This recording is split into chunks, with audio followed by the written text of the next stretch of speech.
अस्सलाम वालेकुम। आपको एक बार फिर से खुशामदीद करती हूँ मरविश कुज़ीन में। आज मैं बना रही हूँ दाल गोश्त। तो दाल गोश्त एक ऐसी रेसिपी है जो हर घर में बनाई जाती है, मगर हर घर का एक डिफरेंट तरीका है और मैं आज आपके साथ अपने घर की रेसिपी कर रही हूँ शेयर। तो चलिए जल्दी से बनाते हैं ये मज़ेदार सा दाल गोश्त।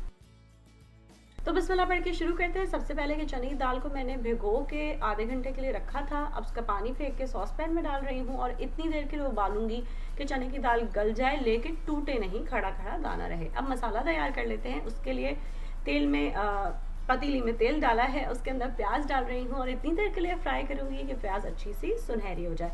मैं ताज़ा कुटा हुआ लहसन डालती हूँ, तो वो मैं प्याज के सुनहरा होने से थोड़ी देर पहले इसके अंदर डाली हूँ ताकि लहसन का कच्चापन निकल जाए।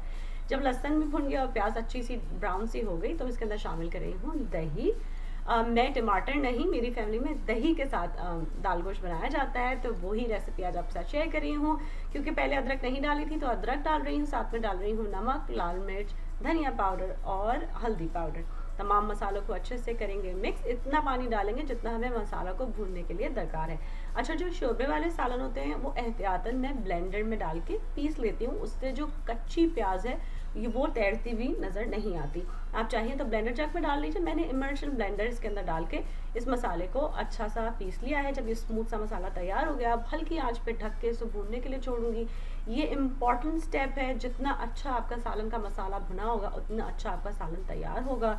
मैंने तकरीबन 15-20 मिनट के लिए इसको भूना था। जब तेल ऊपर आ गया तो इसके अंदर मीडियम आंच करके गोश्त शामिल किया। गोश्त को इतनी देर भूना कि गोश्त का जो रंग है वो बदल गया।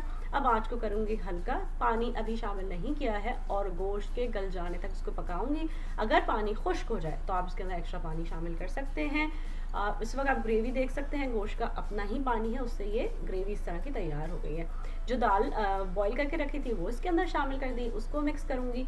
और अब अगर ज़रूरत महसूस हो तो आप इसमें पानी डालिए, मैंने थोड़ा पानी डाला है। फिर आखिर में इसके अंदर शामिल करी हूँ ताज़ा कटा हुआ पुदीना। बस इसको अब हल्की आंच पे दम पे छोड़ेंगे और आखिर में इसके ऊपर गरम मसाला स्प्रिंकल करूँगी और इसके ऊपर पुदीना डालूंगी और इस तरह हम ये दाल गोश्त को कर देंगे सर्व। आप चाहें तो उबले हुए चावलों के साथ, स्टीम करे हुए चावलों के साथ या घर की बनी हुई ताज़ी चपाती रोटी के साथ इसको एंजॉय कर सकते हैं। मेरी फैमिली में ये दाल गोश्त बहुत ज़्यादा पसंद किया जाता है। अगर आप इस रेसिपी को अपने पास ट्राई करें तो प्लीज़ मुझे ज़रूर बताइए कि ये आपके पास कैसी बनी।